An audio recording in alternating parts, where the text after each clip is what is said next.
It was the 11th and final day of the journey to the mysterious Lush Valley. The crimson sun was rising in the east, and the morning air was heavy with moisture. Duke Waxon, Tirade, and Dr. Quaps stood only a mile away from the unmarked territory where the witches dwelled. When the three men approached the cliffside, a large basin, thick with vegetation and trees, sprawled across the region. There, we will find the witches that can solve the problem of the purple hue, Quaps said. As Waxon peered over the cliff, loud moaning and hissing echoed through the valley and rang in the men's ears. Is there anything that should be said before we descend into the unknown? Asked Tirade. Courage, Waxon chimed in with a stern look, eyeing the massive jungle. The three men began their trek down the mountain. The heaviness overcame their bodies the closer they descended into the jungle. Engulfed with the succulents, monkeys swung high above in the trees. They glanced downward toward the humans, and the animals began pounding their chests, hollering directly at them. Once the group traveled further into the wilderness, the thickness of the air and the fog grew, leaving the trio with dense lungs. The mighty trees started to block out the sky and inundated the jungle with darkness as little pockets of light permeated the canopy of leaves.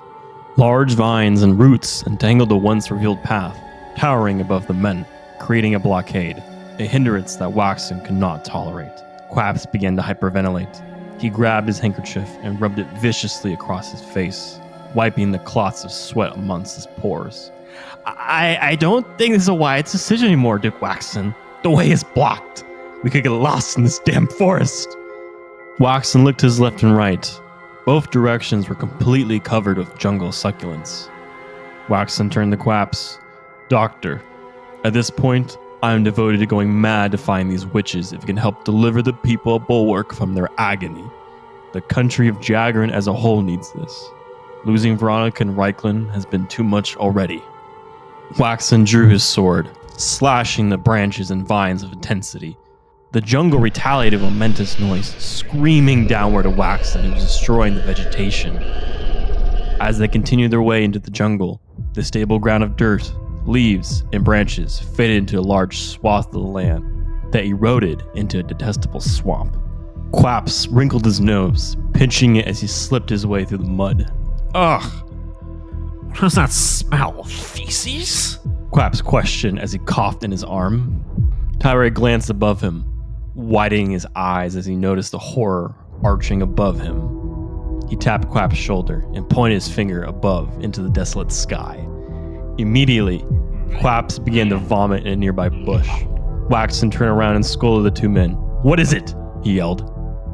Tyree yet again pointed above. Waxon cautiously looked up. A mangled body hung from a tree, slowly swaying in a circular motion. We don't take kindly to intruders, a raspy voice spoke. The three men looked down from the rotting corpse in unison and witnessed a cloaked woman with elongated fingers holding a walking stick.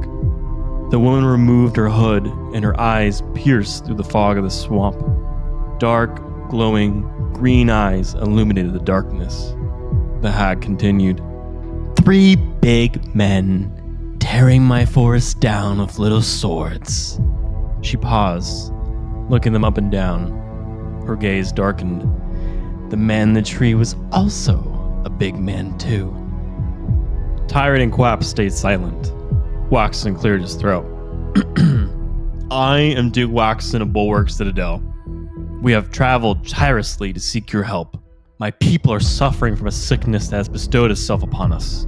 My head doctor and scientist have said you can extract the healing properties within this flower, said Waxon. What is in it for us, Sir Waxon? The witch asked as more green eyes emerged within the fog. We thought you might accept frankincense and myrrh as a gift. My doctor has said you value many new ingredients for your activities.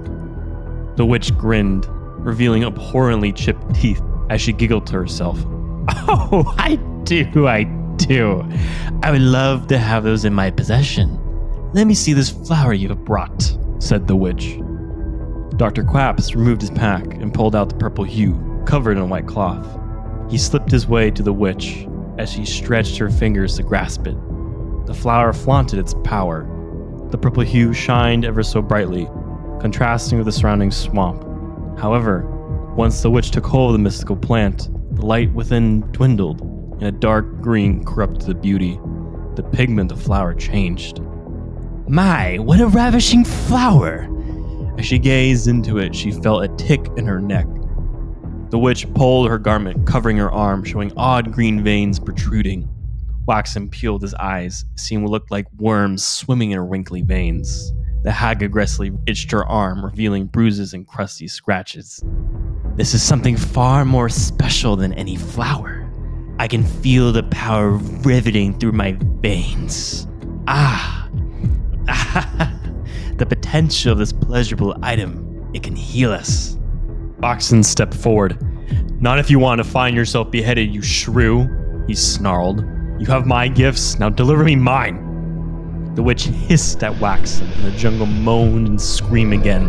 The men covered their ears in torment as what sounded like 1,000 souls screaming for release. Promise me this, Waxen. If I do what I am told, and there are more of these precious flowers, you must send them to me for extraction.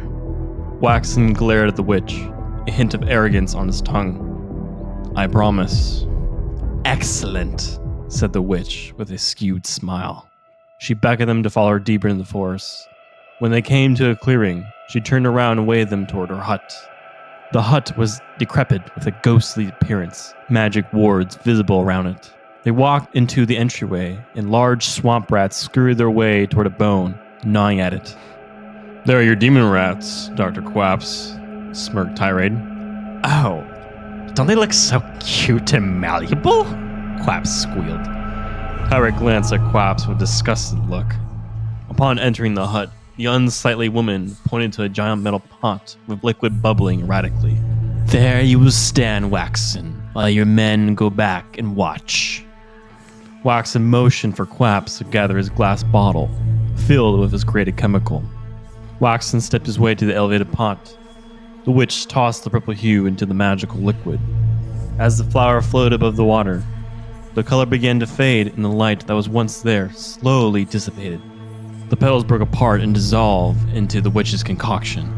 The liquid color changed to purple as it illuminated the faces of the witch and Waxen. Let us begin. The witch put forward her hand to receive Quaps' chemicals. In a guttural voice, she began to cast a spell. Langa Gopalrokasha. The witch poured the chemicals into the pot, and the color changed to a hideous brown. She became louder. Langa Gopalrokasha. She reached to her side, took some withered mushrooms, crushed them with her skeleton-like fingers, and sprinkled the residue into the pot. Langa Gopalrokasha, she incanted as her voice grew in volume. The witch placed her hands into a jar, took out a green powder with an eerie glow. Hovering her hand over the black pot, she exclaimed, Place your head over the pot and gaze into its power. Waxen was reluctant and clutched his locket of his dead family of teary eyes. He put the locket back into his shirt and placed his hands on the pot, staring into the epicenter of the potion. With a loud scream from a raspy throat, the witch finished her incantation. Langa Gopalrokasha. Almost immediately, Waxen's mouth, ears, nose, and eyes flooded with a powerful smoke that penetrated his soul. A loud and excruciating scream came from Waxen as he grasped the pot with all his strength. His pupils rapidly dilated, and a torrent of bulging vessels emerged on the Duke's face. Tirade lunged for Waxen, but the heaviness of the smoke kept him from proceeding any further. What do you see, O Duke Waxen? The witch cackled. Waxen fumbled over his words, making it difficult to speak. It's the pain, the stress, Waxen yelled. He continued to stare wildly into the illuminated pot as the liquid began forming symbols and signs. His brain could not even begin to comprehend.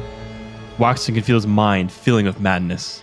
I see visions, movements, and progress, but I can't take. No.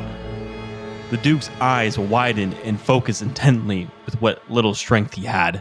Tirade covered his face from the smoke and screamed at the top of his lungs at Waxon. Duke Waxon, what do you see? More chaos ensued, and the witch began to laugh hysterically. Swirling mist enveloped the hut, taking objects off the shelves, dousing the small space of heinous scents. Tirade's voice boomed once again. Tell us! After seconds, the remaining smoke emerged and dissipated into the air just as quickly as it appeared. Waxon stumbled, almost falling over, and then glared at the witch with pure fury. There was peace for a brief moment. Suddenly, Waxon reached over and grabbed the throat of the witch, strangling her. She clawed his face and arms and gasped for air, her eyes bulging from her skull. Putrid liquid bubbled from the hag's lips as he continued to squeeze harder. Tired and Quap stared intensely in disbelief, their eyes fixated on the killing of this creature. Waxon forced the wheezing witch to the ground. The Duke dug his nails into her throat, breaking skin. Without her lips moving, a loud, ghostly wail echoed throughout the hut, as if her soul was condemned to damnation. Her body lay limp, dim green eyes fixed on the ceiling. Waxon turned around slowly, facing Tirade Dr. Quaps, with newly acquired dark green glowing eyes. With a quiet and menacing voice, he whispered, "My everlasting reign."